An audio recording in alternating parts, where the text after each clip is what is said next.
gentlemen, welcome to Kerala.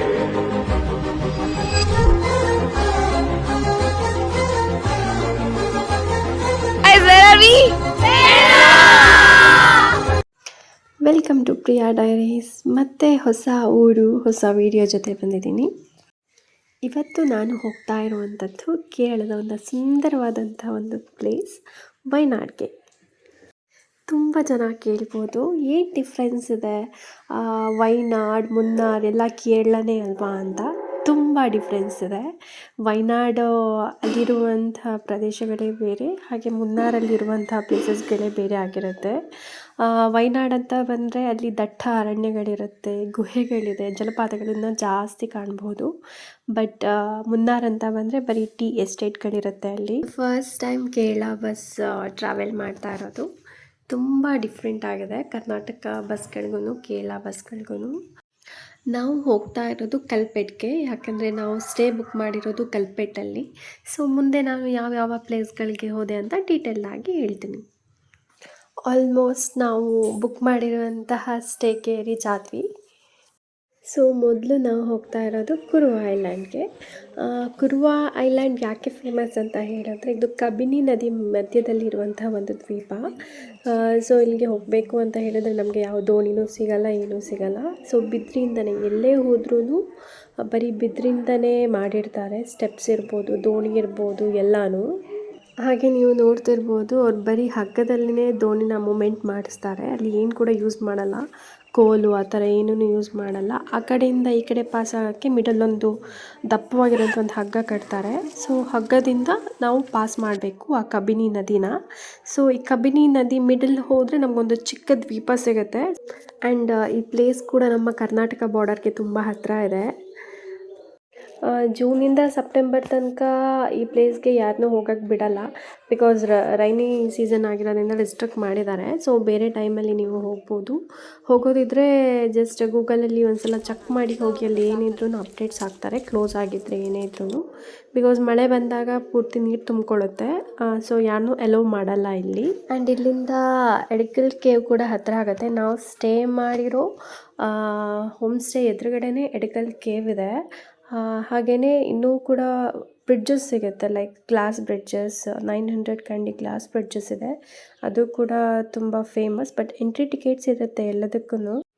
ಇಲ್ಲಿಂದ ನಾವು ಹೋಗ್ತಾ ಇರುವಂಥದ್ದು ಕರಾಪುಂಜ ಡ್ಯಾಮ್ಗೆ. ಸೊ ಟೈಮ್ ಇನ್ನು 3 o'clock ಅಷ್ಟೇ. ಬಟ್ ವೆದರ್ ಮಾತ್ರ ತುಂಬ ಚೆನ್ನಾಗಿತ್ತು. ಲೈಕ್ 6 o'clock ಆಗಿರೋ ಥರ ಕಾಣಿಸ್ತಾ ಇತ್ತು.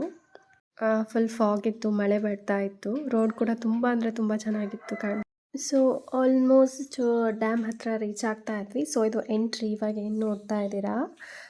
ಕರಾಪುಂಜ ಡ್ಯಾಮ್ ಅಂತ ಹೇಳಿದ್ರೆ ಇದು ತುಂಬ ಫೇಮಸ್ ಆ್ಯಕ್ಟಿವಿಟೀಸ್ಗೆ. ಇಂಡಿಯಾದಲ್ಲೇ ಸೆಕೆಂಡ್ ಲಾರ್ಜೆಸ್ಟ್ ಜಿಪ್ ಲೈನ್ ಇದೆ ಇಲ್ಲಿ. ಅಡ್ವೆಂಚರ್ಸ್ ಆ್ಯಕ್ಟಿವಿಟೀಸ್ ಇರುತ್ತೆ, ಬಟ್ ಪ್ರತಿಯೊಂದಕ್ಕೂ ಚಾರ್ಜ್ ಮಾಡ್ತಾರೆ. ಸೊ ಎಂಟ್ರಿ ಆಗಬೇಕಂದ್ರೂ ಅಡಲ್ಟ್ಗೆ ಪರ್ ಹೆಡ್ 30 rupees ತೊಗೊತಾರೆ, ಮಕ್ಕಳಿದ್ರೆ 15 rupees ತೊಗೊತಾರೆ. ಇಲ್ಲಿ ಬೋಟಿಂಗ್ಸ್ ಇರುತ್ತೆ, ಜಿಪ್ ಲೈನ್ ಇರುತ್ತೆ.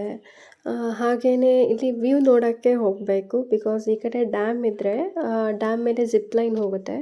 ಹಾಗೆ ಡ್ಯಾಮ್ ರೈಟಲ್ಲಿ ಮತ್ತೆ ನದಿ ಇದೆ, ದೊಡ್ಡದು ನದಿ ಪಕ್ಕ ದೊಡ್ಡ ಬೆಟ್ಟಗಳು ಕಾಣಿಸುತ್ತೆ. ಈವ್ನಿಂಗ್ ಟೈಮಲ್ಲಿ ಹೋದ್ರಂತೂ ತುಂಬ ಚೆನ್ನಾಗಿರುತ್ತೆ. ಬಟ್ ಇಲ್ಲಿ ಟೈಮಿಂಗ್ಸ್ ಇರೋದು 9 o'clock-ಇಂದ 6 o'clock ತನಕ ಮಾತ್ರ. ಸೊ ಇಲ್ಲಿಂದ ಈಗ ನಾವು ರಿಟರ್ನ್ ನಮ್ಮ ಸ್ಟೇಗೆ ಹೋಗ್ತಾ ಇದ್ದೀವಿ. ಫಸ್ಟ್ ಡೇ ಕಂಪ್ಲೀಟ್ ಆಯಿತು. ಸೊ ಇಲ್ಲಿಂದ ನಮ್ಮ ಸ್ಟೇ ನಿಯರ್ ಇತ್ತು ನಮಗೆ. ಜಸ್ಟ್ 1/2 hour ಅಲ್ಲಿ ರೀಚ್ ಆದ್ವಿ. ಗುಡ್ ಮಾರ್ನಿಂಗ್ ಎಲ್ಲರಿಗೂ. ಇದು ನನ್ನ ಸೆಕೆಂಡ್ ಡೇ ವಯನಾಡ್ ವ್ಲಾಗ್ ಆಗಿರುತ್ತೆ. ಸೊ ಇವತ್ತು ನಾನೊಂದು ಸ್ಪೆಷಲ್ ಪ್ಲೇಸಸ್ಗೆ ಕರ್ಕೊಂಡು ಹೋಗ್ತೀನಿ, ಬಿಕಾಸ್ ನಾನು ಈ ಟ್ರಿಪ್ ಪ್ಲ್ಯಾನ್ ಮಾಡಿರೋದೇ ಈ ಪ್ಲೇಸಸ್ಗೋಸ್ಕರ. ಸೊ ಈ ವಿಡಿಯೋ ಎಂಡಲ್ಲಿ ನಾನು ಆ ಪ್ಲೇಸಸ್ನ ಹಾಕ್ತೀನಿ ಯಾವುದು ಅಂತ. ಸೊ ಬೆಳಗ್ಗೆ ತಿಂಡಿಗೆ ನಮಗೆ ಮಲಯಾಳಿ ಪಟ್ಟು ಕೊಟ್ಟಿದ್ರು. ಇದು ಕೇರಳದ ಫೇಮಸ್ ತಿಂಡಿ ಅಂತೆ. ಸೊ ತಿನ್ಕೊಂಡು ಫಸ್ಟ್ ಬಂದಿರೋ ಪ್ಲೇಸು ಬಾಣಾಸುರ ಸಾಗರ್ ಡ್ಯಾಮ್. ಇದು ಇಂಡಿಯಾದಲ್ಲೇ one of the biggest dam, ಹಾಗೆ ಏಷ್ಯಾದಲ್ಲಿ ಸೆಕೆಂಡ್ ಬಿಗ್ಗೆಸ್ಟ್ ಡ್ಯಾಮ್. ನೀವು ಥಿಂಕ್ ಮಾಡಿದ್ದು ಎಷ್ಟು ದೊಡ್ಡದಾಗಿರ್ಬೋದು ಅಂತ. ಇವಾಗ ನೀವು ನೋಡ್ತಾ ಇದ್ದೀರಾ, ಇದು ಡ್ಯಾಮ್ ವ್ಯೂ. ತುಂಬ ಚೆನ್ನಾಗಿತ್ತು ವ್ಯೂ ಮಾತ್ರ.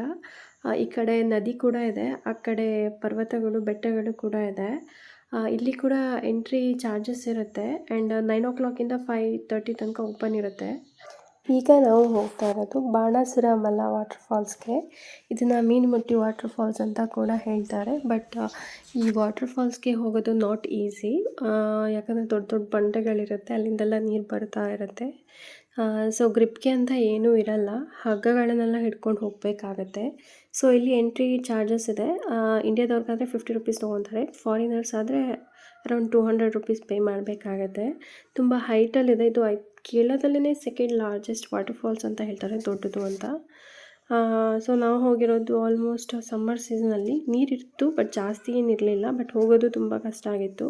ಆ್ಯಂಡ್ ಇಷ್ಟೆಲ್ಲ ವೀಡಿಯೋ ಮಾಡಿ ನಾನು ಫಾಲ್ಸ್ದೇ ವೀಡಿಯೋ ಮಾಡಿರಲಿಲ್ಲ. ಸೊ ಒಂದು ಕ್ಲಿಪ್ ಹಾಕಿರ್ತೀನಿ ಫೋಟೋದು. ಸೊ ಅಷ್ಟೇ ಇದು ನನ್ನ ಹತ್ರ. ಸೊ ಇಲ್ಲಿಂದ ನಾವು ರಿಟರ್ನ್ ಬರೋವಾಗ ಕೆಲವೊಂದು ಸ್ಪೈಸಸ್ನೆಲ್ಲ ಇಟ್ಕೊಂಡಿದ್ರು, ಕೇರಳ ಸ್ಪೆಷಲ್ ಟೀ ಪೌಡರ್ ಮತ್ತು ಚಾಕ್ಲೇಟ್ಸ್ ಇದನ್ನೆಲ್ಲ. ಸೊ ಅದನ್ನೆಲ್ಲ ನೋಡಿಕೊಂಡು ನಾನು ನಿಮಗೆ ವಿಡಿಯೋ ಮೊದಲು ಒಂದು ಸಲ ಹೇಳಿದ್ದೆ, ನಾನು ಈ ಟ್ರಿಪ್ ಪ್ಲ್ಯಾನ್ ಮಾಡೋಕ್ಕೆ ಒಂದು ಪ್ಲೇಸಸ್ ಅಂತ. ಸೊ ಆ ಪ್ಲೇಸಸ್ಗೆ ಇವಾಗ ಹೋಗ್ತಾ ಇರೋದು. ಟೈಮ್ 2:30 ಆಯಿತು. ಸೊ ಅಲ್ಲಿ ಹೋಗ್ತಾ ಇರೋವಾಗಲೇ ಪಕ್ಕದಲ್ಲಿ ಒಂದು ಡಾಬಾ ಇತ್ತು. ಸೊ ಅಲ್ಲಿ ಊಟ ಮಾಡಿದ್ವಿ. ಸೊ ಕೇರಳ ಅಂದರೆ ಫುಡ್ಗೆ ತುಂಬ ಫೇಮಸ್. ಸೊ ಅಲ್ಲಿ ತುಂಬ ಚೆನ್ನಾಗಿತ್ತು, ತುಂಬ ಸ್ಪೈಸಿ ಆಗಿತ್ತು. ಆ್ಯಂಡ್ ಅಲ್ಲೊಬ್ಬರು ಒಂದು ಜ್ಯೂಸ್ ಕೊಟ್ಟರು ನಮಗೆ, ಶರ್ಬತ್ ಅಂತ. ಮಣ್ಣಿಂದು ಲೋಟ, ಅದು ಕಪ್ಪಲ್ಲಿ, ಗ್ಲಾಸಲ್ಲಿ ಮಣ್ಣಿಂದನೇ ಮಾಡಿರೋದು. ತುಂಬ ಅಂದರೆ ತುಂಬ ಚೆನ್ನಾಗಿತ್ತು. ಬಟ್ ಅದ್ರ ನೇಮ್ ನನಗೆ ಮರ್ತೋಯ್ತು. ನಾರ್ಮಲಾಗಿ ಕರಾವಳಿ ಸ್ಟೈಲ್ ನಾವು ಊಟ ಮಾಡ್ತೀವಲ್ವ, ಅದೇ ಥರ ಫುಡ್ ಇತ್ತು, ಬಟ್ ತುಂಬ ಟೇಸ್ಟಿಯಾಗಿತ್ತು. ಈಗ ನಾವು ಹೋಗ್ತಾ ಇರೋದು ಎನ್ನೂರು ಟ್ರೈಬಲ್ ವಿಲೇಜ್. ನಾನು ವಿಡಿಯೋ ಸ್ಟಾರ್ಟಿಂಗಲ್ಲಿ ಹೇಳಿರುವಂಥದ್ದು ಇದೇ ಪ್ಲೇಸಸ್ನೇ. ತುಂಬ ಚೆನ್ನಾಗಿದೆ ಈ ಪ್ಲೇಸಸ್. ಬಟ್ ಇಲ್ಲಿಗೆ ಹೋಗಬೇಕು ಅಂದರೆ ಓನ್ ವೆಹಿಕಲ್ ಯಾವುದನ್ನು ಅಲೋ ಮಾಡಲ್ಲ. ಸೊ ನೀವು ಜೀಪಲ್ಲೇ ಹೋಗಬೇಕಾಗತ್ತೆ. ಅಲ್ಲಿ ಹೋಗೋವಾಗ ಕೌಂಟ್ರ್ ಇರುತ್ತೆ, ಅಲ್ಲಿ ಟಿಕೆಟ್ ತೊಗೊಬೇಕಾಗತ್ತೆ. ಶೇರಿಂಗಲ್ಲಿ ಹೋಗೋದಾದರೆ 100 ರುಪೀಸ್ ಒಳಗಡೆ ಆಗುತ್ತೆ ಒಬ್ಬರಿಗೆ. ಆ್ಯಂಡ್ ಇದು ಕೇರಳದಲ್ಲೇ ಫಸ್ಟ್ ಟ್ರೈಬಲ್ ವಿಲೇಜ್. ಇದನ್ನು ಒಂಥರ ಹಿಡನ್ ಜಮ್ ಅಂತಲೇ ಹೇಳ್ಬೋದು. ಬಿಕಾಸ್ ಎಲ್ಲರೂ ಕೇರಳಕ್ಕೆ ಹೋಗ್ತಾರೆ, ವಯನಾಡ್ಗೆ ಹೋಗ್ತಾರೆ, ಬಟ್ ಆಲ್ಮೋಸ್ಟ್ ಈ ಪ್ಲೇಸಸ್ನ ಬಿಟ್ಬಿಡ್ತಾರೆ, ಗೊತ್ತಿರಲ್ಲ. ಸೊ ಯಾರಾದರೂ ಹೋಗೋದಿದ್ದರೆ ನಾನು ಫಸ್ಟ್ ಪ್ರಿಫರೆನ್ಸ್ ಕೊಡೋದೇ ಈ ಪ್ಲೇಸಸ್ಗೆ. ನೀವು ಮಧ್ಯಾಹ್ನ ಹೋಗಿ, ಬೆಳಗ್ಗೆ ಹೋಗಿ, ಸಂಜೆ ಹೋಗಿ, ಬಟ್ ಯಾವಾಗ ಹೋದ್ರೂ ರೈನಿ ಆಗಿರುತ್ತೆ, ಕ್ಲೌಡಿ ಆಗಿರುತ್ತೆ. ಆ್ಯಂಡ್ ನೀವು ಹಿಲ್ ಟಾಪ್ ಮೇಲೆ ಹೋದಂಗೂ ಸೊ ನಿಮಗೆ ಆಕಾಶ, ಬೆಟ್ಟ, ಭೂಮಿ 3 ಟಚ್ ಆಗಿರೋ ಥರ ಫೀಲ್ ಬರುತ್ತೆ, ಹತ್ರ ಇರೋ ಥರ ಫೀಲ್ ಬರುತ್ತೆ. ಆ್ಯಂಡ್ ನೀವು ತುಂಬ ಪೀಕ್ ಅಂದರೆ ಹೈಟಲ್ಲಿ ಇರ್ತೀರ. ಈ ಪ್ಲೇಸಸ್ ಯಾಕೆ ಫೇಮಸ್ ಅಂತ ಹೇಳಿದರೆ, ಕೇರಳದಲ್ಲಿ ಫಸ್ಟ್ ಟ್ರೈಬಲ್ ಕಮ್ಯುನಿಟಿ ಆಗಿರುತ್ತೆ ಇದು. ಅಷ್ಟೇ ಅಲ್ಲದೆ ಅವರ ಸಂಪ್ರದಾಯ, ಅದ್ರ ಬಗ್ಗೆ ಎಲ್ಲ ಕೆಲವೊಂದು ಫೋಟೋಸ್. ಸೊ ಅವ್ರು ಆ ಟೈಮಲ್ಲಿ ಯಾವ ಥರ ಆಚರಣೆಗಳನ್ನು ಮಾಡ್ತಾಯಿದ್ರು, ಅವರ ಪುಟ್ಟ ಮನೆಗಳು ಹೆಂಗಿತ್ತು. ಸೊ ಆಲ್ಮೋಸ್ಟ್ ಎಲ್ಲ ಮಣ್ಣು, ಬಿದಿರು ಇದೇ ಎಲ್ಲ ಇಟ್ಕೊಂಡು ಮಾಡಿರ್ತಾರೆ. ಇಟ್ಟಿಗೆ ಆ ಥರ ಯಾವುದನ್ನು ಯೂಸ್ ಮಾಡಿರಲ್ಲ. ಎಲ್ಲ ಫುಲ್ ನೇಚರಿಂದನೇ ತೊಗೊಂಡು ಮಾಡಿರೋ ಥರ ಇತ್ತು. ಯಾವುದು ಆರ್ಟಿಫಿಷಿಯಲ್ ಅಂತ ಅನ್ನಿಸ್ತಾ ಇರಲಿಲ್ಲ. ಸೊ ಕೆಲವೊಂದು ಫ್ರೇಮ್ಸ್ಗಳೆಲ್ಲ ಇತ್ತು.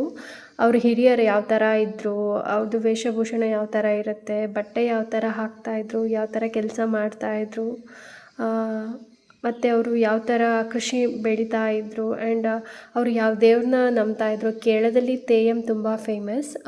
ತೆಯ್ಯಂದು ಕೂಡ ಕೆಲವೊಂದು ಫೋಟೋಸ್ ಎಲ್ಲ, ಪಿಕ್ಚರ್ಸ್ ಎಲ್ಲ ಇತ್ತು. ಇದನ್ನೆಲ್ಲ ನೋಡಿದ ಮೇಲೆ ನನಗನ್ಸಿರೋದಿಷ್ಟೇ, ಇನ್ನೂ ತುಂಬ ಪ್ಲೇಸಸ್ಗಳನ್ನು ಸುತ್ತಾಡಬೇಕು, ಎಕ್ಸ್ಪ್ಲೋರ್ ಮಾಡಬೇಕು. ನಾನೀಗ ಇರೋದು ನಾರ್ತ್ ಕೇರಳದಲ್ಲಿ. ಸೊ ಸದ್ಯದಲ್ಲೇ ಕೇರಳದ ಇನ್ನೊಂದು ಪ್ಲೇಸ್ನ ಆದಷ್ಟು ಬೇಗ ಎಕ್ಸ್ಪ್ಲೋರ್ ಮಾಡ್ತೀನಿ. ವೆಯ್ಟ್ ಮಾಡ್ತಾ ಇರಿ.